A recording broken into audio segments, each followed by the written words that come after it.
Israel. Iran's Revolutionary Guard says it attacked dozens of targets. Hey there, folks. Welcome back to Daily Dose of News, where we serve up the world's chaos with a side of, well, more chaos. I'm your host, and boy oh boy, do we have a doozy of a news day for you. So grab your coffee, maybe some tissues, and possibly a stress ball. I mean, we've got international conflicts escalating, political violence here at home, and, well, let's just say the world didn't exactly get the memo about taking a summer break from chaos. Let's dive into the biggest story first. The situation between Israel and Iran has reached a boiling point that, frankly, nobody wanted to see. Recent reports confirm that Israel has launched strikes in Iran, with Iran retaliating with missile attacks. Now, I need to be careful here because information is still developing, and naturally, both sides have very different versions of what's happening. What we do know is that Israeli forces have targeted Iranian nuclear facilities, including sites in the Natanz area. And look, when you're talking about nuclear facilities, that's not exactly your everyday military skirmish, is it? Because nothing says de-escalation quite like attacking nuclear sites. The human cost here is what really matters, though. While exact casualty figures are still being verified, any loss of civilian life in these conflicts is devastating. And unfortunately, when tensions reach this level, it's ordinary people who pay the price for their leaders' decisions. Now, if international conflict wasn't heavy enough, we need to talk about something that happened much closer to home honestly, it's just heartbreaking and terrifying.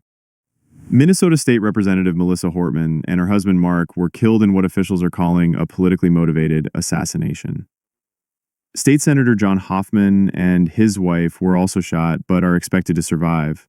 We're talking about elected officials being murdered in their homes in Minnesota in 2025. This isn't some distant news story from a troubled region. This is happening in America to people who were serving their communities. The suspect has been identified as 57-year-old Vance Luther Bolter. And what makes this even more chilling is that this appears to have been targeted political violence. We're not talking about random crime here. This was calculated, and it was meant to intimidate people in public service. You know, we throw around phrases like political climate and heated rhetoric so casually these days, but this is where that road can lead. And it should terrify all of us, regardless of which side of any issue we're on.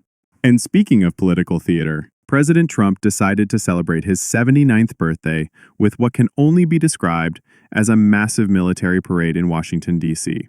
Now, to be fair, the parade was also meant to commemorate the U.S. Army's 250th anniversary, so it wasn't entirely about the birthday spectacle. But let's be honest, military parades in the Capitol aren't exactly an American tradition. We usually leave that sort of thing to, well, other types of governments. What's more concerning is that this parade came right after the National Guard and Marines were deployed in Los Angeles to deal with protests over immigration raids. And nationwide, no Kings protests were happening simultaneously. And yes, it was Friday the 13th because of course it was. A fire broke out at Marina Pinnacle, also known as Tiger Tower in Dubai Marina, at around 9:30 p.m. We're talking about a massive residential skyscraper here, folks. All 3,820 residents from 764 apartments had to be evacuated.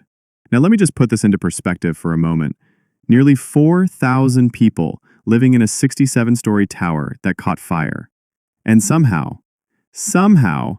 every single person got out safely with no injuries or fatalities reported. So where does this leave us?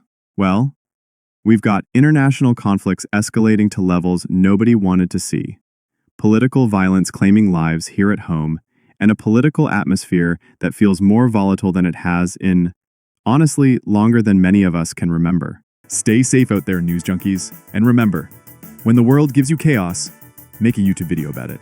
Peace out.